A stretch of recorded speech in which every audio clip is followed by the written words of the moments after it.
Welcome back to Beyond Well Science. I'm Sheila Hamilton, and today I'm so excited to be joined by IPS Director Chris Hansen. She's here to talk about the principles and tasks of intentional peer support and how they can help create transformative relationships and social change.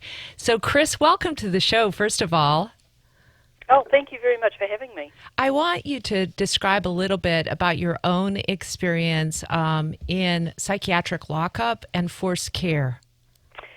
Yes, well, I'd like to say my own journey and chief qualification for doing this is my own experience of being on the sharp end of the needle and locked up and forced treated.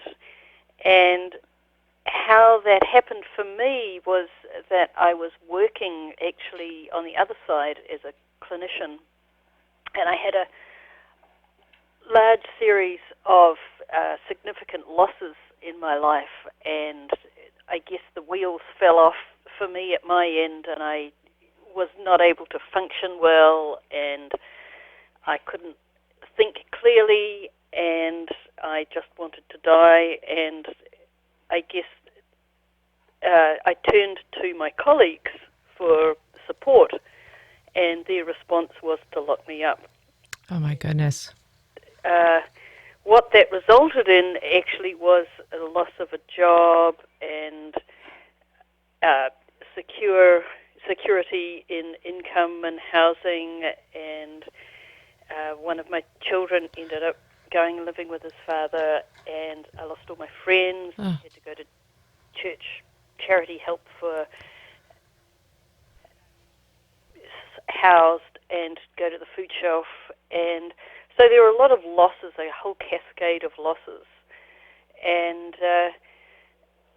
the other thing I like to say is that I discovered that the people who did the most for my sense of hope and wanting to continue and contribute to life in the world were actually not the people who were paid to be there, but they were my fellow inpatients in the smoking room where I took up smoking, because that's where the best conversations were. So when I got out of the hospital, I didn't have a job, and I guess I was fueled by both a sense of anger and a sense of passion. And the sense of anger I directed into reincarnating myself as a bit of an activist, or I like to say an activist from hell, to work at trying to change and lobby and advocate for human rights and just an adequate treatment in the mental health system.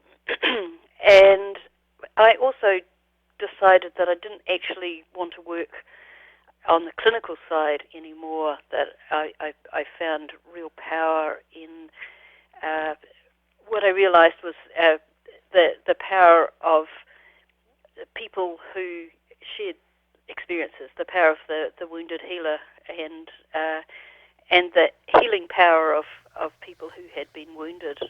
So that's what kind of propelled me forward. And what's really true in much of the mental health system is that the lessons of the wounded healer are obscured and masked rather than elevated.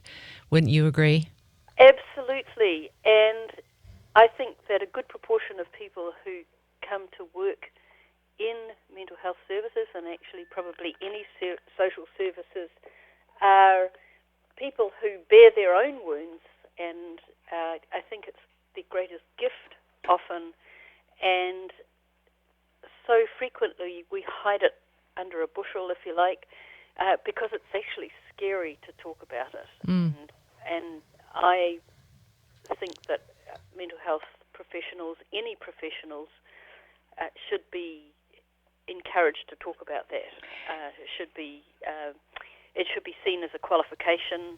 People should get paid more. Yeah, no kidding. IPS is a system where you really emphasize co-development, meaning that the therapist and the patient are in kind of a dance, if you will.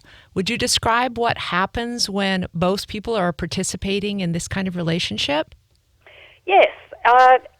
Firstly, not restricted to therapists. In fact, it evolved out of people just supporting one another, and it's only been in latter years that clinicians have even started to get interested in it. So really what we do in intentional peer support is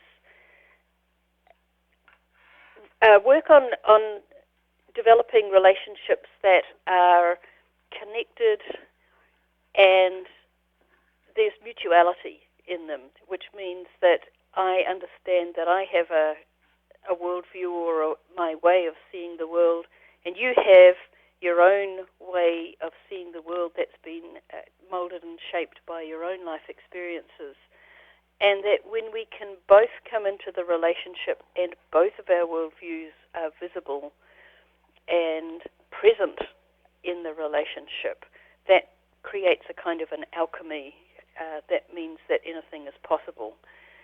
And I think that any human being can do this. I think this is the essence of good relationships. Mm-hmm.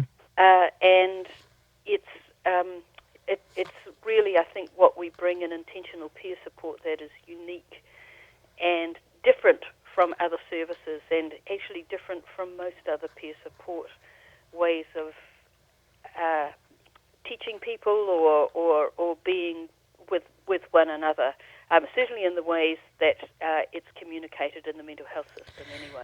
One of the aspects of IPS that I was really intrigued by is how you emphasize hope versus fear. For so many people, especially if they're ever in psychiatric lockdown, they're told that they have a lifelong illness, that their lives are likely to get worse, not better. And you emphasize just the opposite, that there's the possibility of growth, of understanding, and of actually reclaiming the semblance of what people would call a normal life. How do you do that? What's it grounded in? Well, I think it's grounded in personal experience and actually having lived through some of that fear and just knowing that something different is possible. So there's the personal anecdotal evidence. And it's also grounded in knowing, like theoretically, much of traditional mental health services are based on fear of what I'm going to do, fear of what I might do, and also in what we call moving away from, focusing on what we don't want. So if you think about a traditional assessment, for example, there's a lot of focus on how are you eating, how are you sleeping, how are your thoughts, are you still thinking about suicide, how are your voices, are you still agitated or obsessing about whatever, and it's all about what we don't want. And many of us actually lose contact with our dreams, our aspirations, our sense of who we are, and we become defined by other people's fear and our own sense of trying to not be. That's beautiful. I just want to ask you a final question, and that is, if you had a loved one who was suffering from emotional or mental stress, what would be the first step that you would take?